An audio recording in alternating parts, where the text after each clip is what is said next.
দেশের স্বাধীনতা সার্বভৌমত্ব কারো কাছে বিক্রি করবে না জামায়াতে ইসলামী, এমন মন্তব্য করেছেন দলটির আমির ডাক্তার শফিকুর রহমান।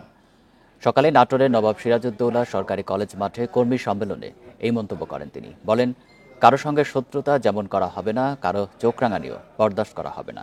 সুযোগ পেলে সমমর্যাদার ভিত্তিতে সবার সঙ্গে বৈদেশিক সম্পর্ক রক্ষা করবে জামায়াতে ইসলামী। যুব সমাজকে দেশ করার কারিগর হিসেবে তৈরি করতে কাজ করার অঙ্গীকার জানিয়ে তিনি বলেন, সেই দায়িত্ব পালনে জামায়াতের কর্মীরা কাজ করছেন।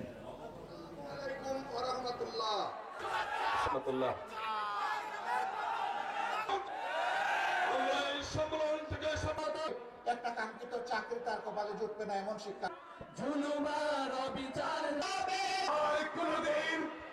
আমরা যুবকদের হাতকে দেশ গড়ার কারিগরের হাতে পরিণত করবো ইনশাআল্লাহ। এই দায়িত্ব পালন করার জন্য বাংলাদেশ জামাত ইসলামীর কর্মীরা আজকে আপনাদের পাশে দাঁড়িয়ে প্রস্তুত। আমাদের লক্ষ লক্ষ কর্মী আজকে আওয়াজ তুলে বলছে, জীবন দেব কিন্তু দেশের স্বাধীনতা সার্বভৌমত্ব কোথাও বিক্রি হতে আর দেব না।